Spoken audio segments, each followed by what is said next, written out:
Welcome to the final episode of the Conflict Compass CSUCI Cross CRI in Ventura for the spring semester 2025 with Tim Colbert, Sean Smith, and Ashley Gonzalez. How do you both feel coming to the end of the internship? You know, now having done a decent amount of mediations in the court. Personally, I genuinely am taking away not just knowledge, but also like tools into the world and almost a higher sense of purpose, if that makes sense. I wouldn't say that I'm being called by a higher purpose.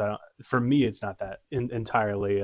But I do think now that I am equipped with the knowledge of like conflict management, and I feel like more confident in myself over that, I do feel like it's coming up into my day-to-day life more and more. Like what I've learned throughout both the training and in mediation, like I'm doing a side gig right now. It's a little nerdy. I help run a video game server for my friends. And it's like a public server for like a good 300 people that play on it pretty regularly. And there was a situation with the management in that where they literally called me in to mediate, where they were like, hey, you do this in your spare time. Can you help us out with this issue? Because if we don't solve it, it's going to break the staff apart. And that was a very interesting experience because I'm not used to being the guy that people necessarily call on all the time for that stuff. But since I've been doing this and talking about it, people trust me more. And I find that if I act like I have those answers, people start asking me more questions, you know? That's beautiful. Yeah.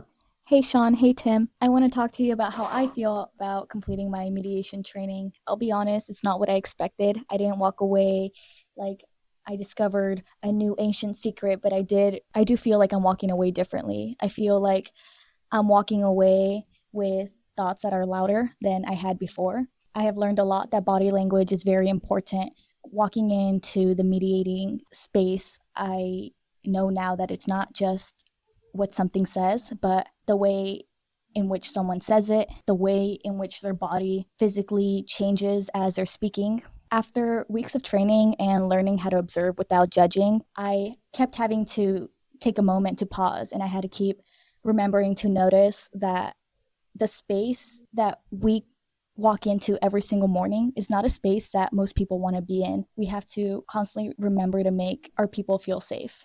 That's beautifully said. Kind of like you said, people are now noticing that you have these new skills or you've been doing this thing, and so you're being called upon more. For me personally, also being affected well in my work life, now having more skills to handle conflict there. But I would say the biggest impact, aside from the side projects, the podcast that we're doing, community outreach, social media management like Ashley's been doing, living room conversations, is the obliteration of the comfort zone is what this internship has given me. You know, we've had public speaking class and things like this, but that's a class still in a secured area with other students.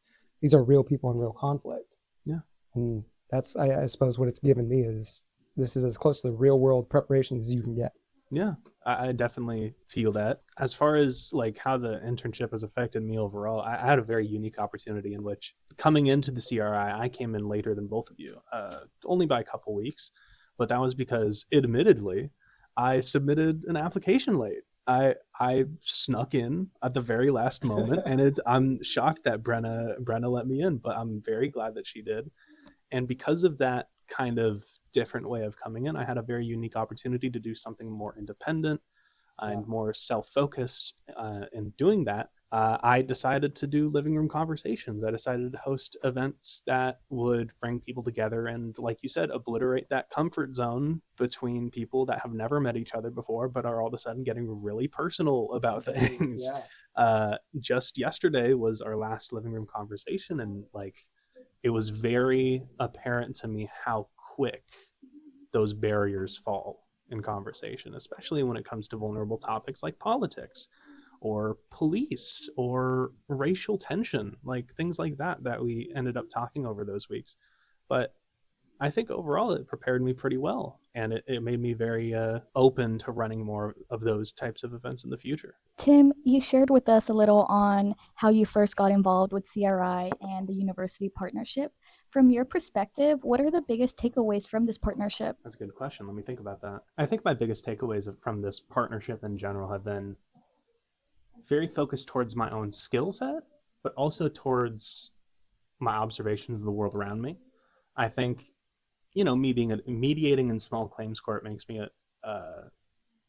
much more aware of the intricacies of people interacting and the barriers and every underlying part of that. And I think part of that comes not only from like watching people settle lawsuits, but also watching mediators, because mediators, as neutral as we try to be, are not always neutral. Yeah. And that's the difficult thing. So whether it's a generational issue or an issue of underlying bias, we all have those underlying things that we have to be very cautious about. And I think that's my 100%. biggest takeaway from all this, is that even if you swear you're not racist, you swear you're not sexist, you swear you're not anything like that, you will have a bias like that. And you have to face that at some point. And if you want to be truly anti-racist or anti-fascist or anything like that, you have to face those at some point. It's like looking in the mirror of bias. Yeah, exactly.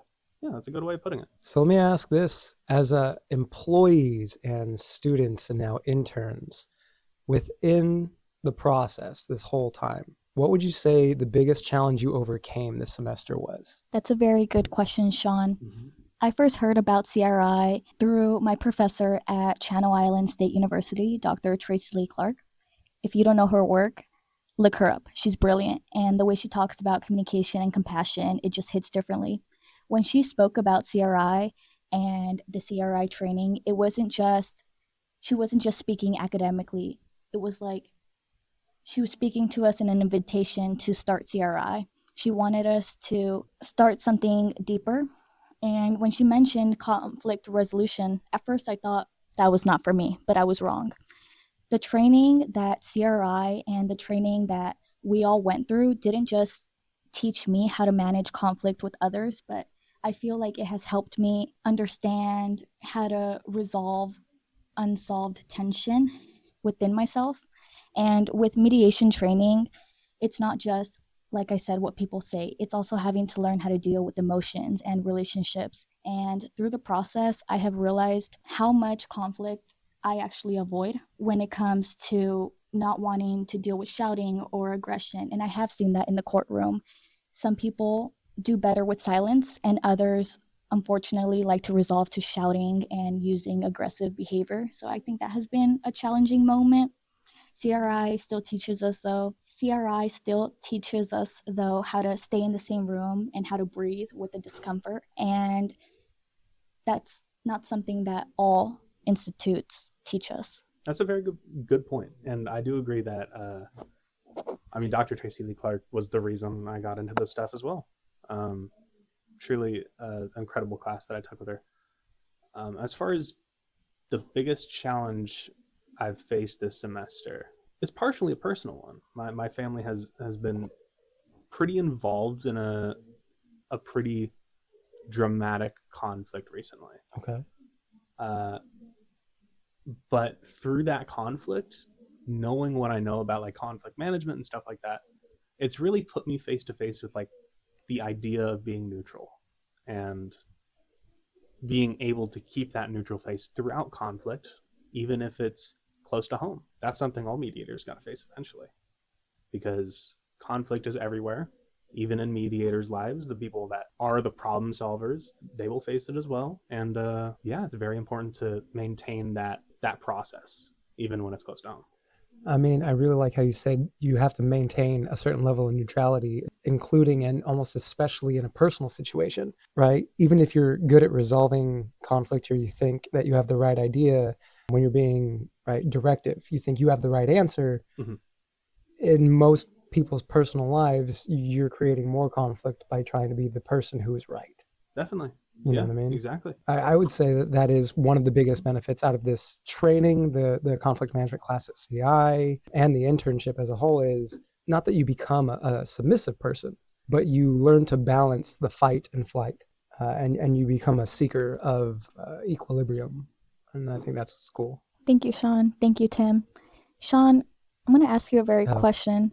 Can you share a memorable moment or success story from working with CRI and the university? Yeah, not to be cinematic about it, but I think if I had to throw a pin in what I would consider to be the most successful and memorable moment was a litigant crying and leaving the court and saying thank you because of the way that it was mediated. That to me is the best outcome of any mediation, whether it's in a small claims court, a civil, family, anything, is a person being happy with an outcome or fulfilled with an outcome. That's as beautiful. Opposed to, here's a result and it's done and I can walk away, which is most cases, I think. Most cases are adequate enough to walk away from. But every now and then there's something special that kind of what I referred back to when I was saying I'm feeling drawn to a higher calling. And it's not that I have an ego that needs to be floated that feels good that I helped somebody, but I just need to do that. And so even though in the small claims court, it's mostly the facilitated process and our goal is to get them to exchange their money in whatever way that they find fitting and then to leave. Every now and then, just like the one that Tim and I had today, we were fortunate enough to have a situation where all of the parties left it and we as mediators could genuinely feel that they were actually satisfied and happy with their outcome and that they're going to go into their life with resolute. And that to me is success. Thank you. Adding on to that question, what advice would you give to students or community members interested in getting involved with CRI? My first one, humility. You are not the main character. Fair enough. Yeah, 100%. I think it kind of goes with that. Know when to talk.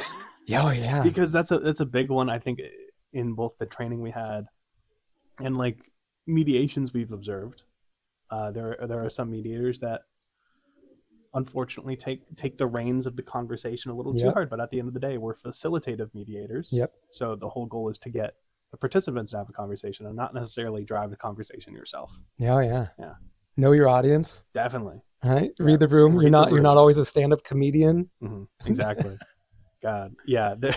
If a joke doesn't land, don't make another one. It's a bad idea. It's a very bad idea. Be curious about human nature is really a big one. Yeah. Kind of going back to your checking bias comment, want to know about what make people tick. Mm-hmm. And I think that's, for me, one of the biggest things. I want to be able to understand other people. Yeah. I think one thing, another tip is just to be willing to help anyone regardless of who they are. It's kind of a doctor thing that they do, but we need to be able to do it too, because even if a participant in a mediation says something absolutely whack, wild stuff, misogynistic or just absolutely terrible about the other party, you really have to make the effort to not agree with them. Don't agree with them. But you have to put yourself in their shoes and not necessarily validate that behavior, but you have to take it in stride a little bit. It's okay, why are they angry about this? What's the deeper reason? It's very important to think about those biases that people have and think about those opinions that people have and find the root of that. Yes, sir. Yeah. Ashley, what is the greatest reward that you've gotten from this internship? This internship has been nothing but memorable. No one stormed out. No one shut down. Instead, we all constantly were there for one another.